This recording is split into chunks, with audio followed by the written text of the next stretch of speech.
Today I'll be giving you guys a review of Elden Ring. The name of the game should not be called Elden Ring. The name of the game should be called You Die. Bruh. Again and again and again. So I would say this game is for somebody who really is looking for a sandbox. They have no family, no friends, no life, and they have literally thousands of hours to grind away. They have no family, no friends, no life. The reality is, that's my opinion, based off of playing it as a new person. They have no easy mode. The graphics are dog shit. At the end of the day, go kill yourself, man. You guys... And with that, my friends, it's time for my Elden Ring review. Elden Ring is nearly a perfect game. Let's take a moment to look at it and the things that made it great. And then let's dive into the things that could have been improved. Before we start our adventure, I would like to clarify, I am in fact sitting at roughly 200 hours of playtime on Elden Ring. I have completed one new game playthrough and spent roughly 100 hours on that single completion.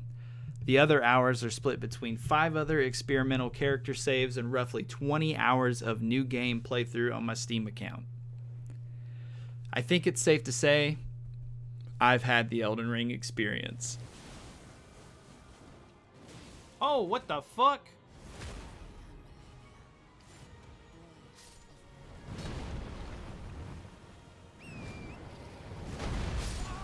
What? Hey, buddy. Hey, buddy. It's gonna be okay. It's gonna be okay. Let's fucking go. Let's go. Let's go. Let's fucking go. Yeah! Yes, let's fucking go. Oh my god. Fuck you, you stupid fucking piece of shit. Now we go fight Melania? Oh my god. What is this right here in front of me? Touch fractured Marika? That will end the game. Holy shit. We fucking did it. The graphics are dog shit. These graphics are dog shit. Dog shit graphics. These graphics are dog shit. The graphics are dog shit. The graphics are dog shit. The graphics are dog shit. The graphics are dog shit. I personally do not believe you need a master's degree in an art field to realize Elden Ring is possibly one of the most visually stunning games to come out in recent years. FromSoft has a record for having some of the most impressive graphics for a game released during insert generation of consoles. And when I say insert, I mean any of the consoles that's ever come on. Let's go back to Demon's Souls. That being exclusive to the PlayStation 3 at that time, it was one of the best looking games at the time. Now, today's standards, it would suffer, but to those days' standards, that was one of the best graphically looking games that we had. Same with Dark Souls, same with Dark Souls 2, Dark Souls 3, all the way up until Elden Ring. So, Elden Ring is no exception to this rule. As I mentioned earlier, I have 100 hours on one character on my PS5 account. I've seen many areas of this game, all of which translated beautifully as intended. Environmental settings like lighting, shadows, and color depth, all of which successfully tell a story, set a mood, and guide the player through each area of the game. For a game that has been released on both 8th and 9th gen systems, FromSoft did an incredible job visually representing their project. Die. While we're on the topic of visuals, let's talk UI. One of the most important parts of any game. This includes things like the pause menu. Obviously, if you've played a Souls game before, we know the game cannot be paused, and in previous installments, the user experience was less than friendly. But over the years, FromSoft has done a decent job at improving their menus. Overall, I have positive feedback. I think the only real complaint that I would have would be the password menu and the pockets icons. It took me forever to realize I could simply hit right on the D-pad to jump over to either of these menus. Other than that, all the menus and icons are pretty user-friendly. At the end of the day, go kill yourself, man. Where do I even begin? FromSoft arguably gives the player some of the most in-depth character creation options. Want to look like Thanos? You got it. Want to look like a failed abortion version of Shrek? You got it. Not many games give us this option to fully adjust our character's features. Imagine if a game like Skyrim didn't give us the ability to choose our race and deeply dive into how we look and give us the ability to connect with our characters we created. Would we have even found ourselves remotely immersed into that universe? FromSoft continues to step up and deliver with new hairstyles, color options, facial features, and background options, and it is something I could rant and rave about for days. They have no easy mode. Now, this is a touchy topic with a very, very small percentage of people who have played any FromSoft games. If you do not know what I am referring to, let me clarify.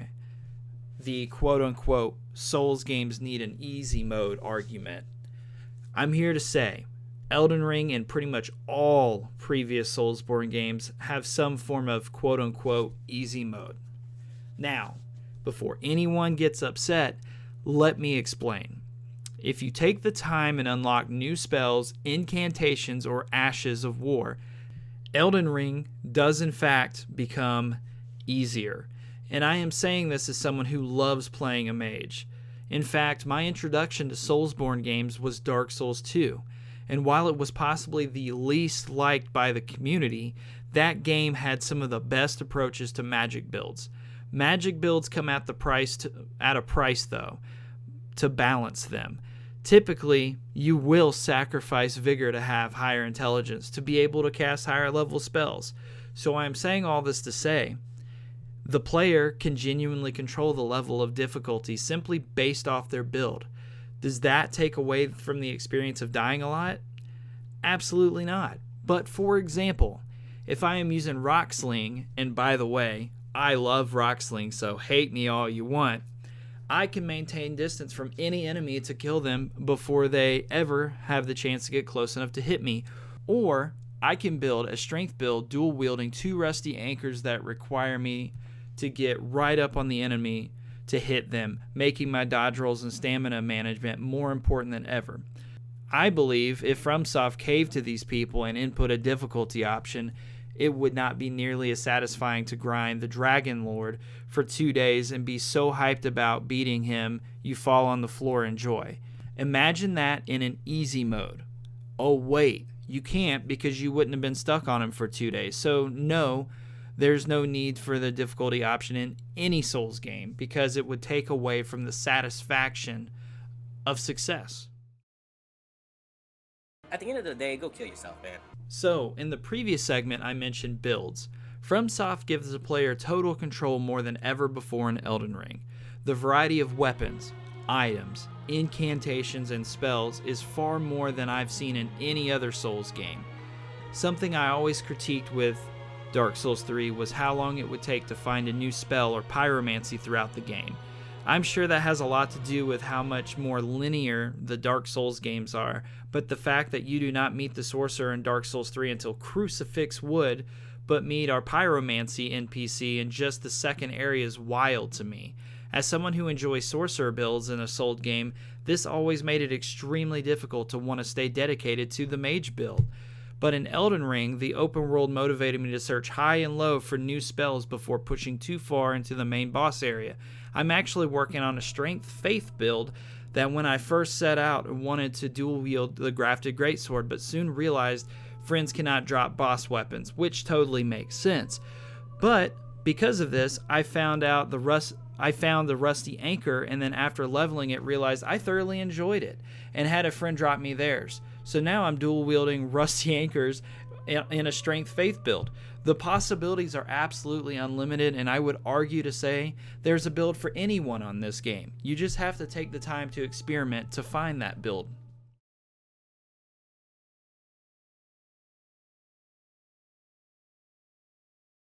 Now, I'm not going to sit here and lie to you and say FromSoft caved and wrote out the most transparent story they've ever written that anyone could follow. No, that would be a lie. But what I will say is through item descriptions, players can slowly piece together the world around them. Does it always make sense? Not immediately, but through perseverance and many, many hours of watching VOD videos, we can slowly piece together as a community what exactly is happening within the Elden Ring story. That to me is part of the charm of these games. We're required almost as a community to work together to piece this story together. That is what has always made me feel connected and closer with my friends who Souls-type games. This game has 6 endings in total. I personally have only done one of those, Age of the Stars, which is obtained by allying with Ranni the Witch. And I think we all know why I chose that ending. Each ending is obtained by a strew of quest lines uniquely introduced to the player throughout their play sessions on Elden Ring. Will you most likely have to look things up to know how to complete them? Absolutely. Do you think I remember to take that Ranni doll out and talk to her at the random Ainsel River Main site of grace? Hell no. I had to look that up. I love this about Elden Ring.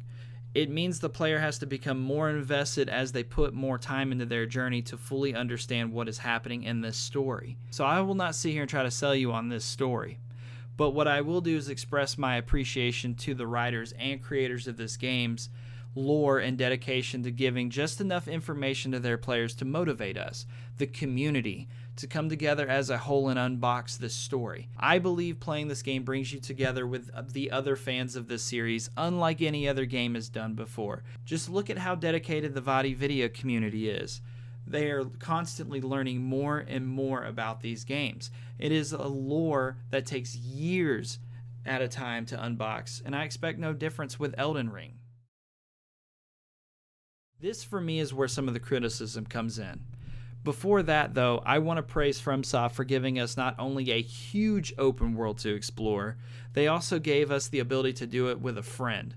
I cannot thank them enough for that, because they very easily could have limited summons to delves or boss run specific areas based around the main story, but they didn't do that. In fact, they delivered an experience I was dreaming of from years ago with other games. Games like Fallout. I always wanted to play a multiplayer Fallout. And, well, we all know how that turned out when they finally attempted it. So, thank you, FromSoft, for giving me the ability to run around the lands between with my homie and search for maidens. Now, what they could have heavily improved in is their multiplayer system, the summoning process as a whole. Now, I'm no game developer, and I will never claim to say I understand how the programming process or even really how the servers work, because, to be quite frank, I don't. I don't understand how it all works. But what I do know is I never want to read the words "unable to summon" ever again. I do not know if it's a server population or just the oversaturation of players in certain areas. But if I was not using a password with friends to summon, it was just a nightmare to successfully summon randoms. It just made that portion of the experience feel dated. I mean, who remembers Dark Souls 1? Although I did not play it until after I completed Dark Souls 2, I still experienced the unable to summon feature. And I say feature because it was an issue with that game since launch. I personally don't like seeing this with a game released in 2022. It just seems like they could have found an easier way to get a player into your world than walking around a lump of gold sign spamming summon until it finally pops up summoning Phantom. If you're playing with friends and using a password, summons usually work with no issues, but on the occasion, I know I've tried to summon some of you who watch my stream, and it just won't connect until you reset your console and then try again. It's like the network needs a reset at times. PvP. This is where I'm torn. I'm not personally a fan of invading, and if I want a PvP, I'm typically going to summon off a red soapstone rather than invade. The opinion on PvP, though, is based off the individual player as to whether or not they enjoy PvPing. I'm personally not the biggest fan of it, but I also understand it's because I struggle to get good when it matters during a PvP invasion. One thing I seem to notice with Elden Ring, though, is that when I'm summoned to help my friends or viewers who are getting started on their journey in the land between, we seem to get invaded by in-game characters, people with spells, incantations, and weapons that simply one-shot or very close to one-shotting a new player or even myself as the summon. I assume this is because the summon stats are majorly nerfed. I feel as if I'm being invaded at times by players who are significantly higher leveled, and I am unsure why. Now, I don't know if it is basing invaders off of my level, but if so, I feel this doesn't make sense as I'm being nerfed to be equal to my host. And then there's the part that feels like this is simply part of the experience. It teaches players to adapt and be creative in how they approach combat because every player is different in how they conduct combat. One of the best things about Elden Ring, though, is in fact the PvE and PvP. One of my favorite things to do once I get comfortable with a new Souls game is spend time summoning friends and creating an arena and hosting a fight club. It is a great way to take a break from the boss you're struggling with and connecting with others who love this game.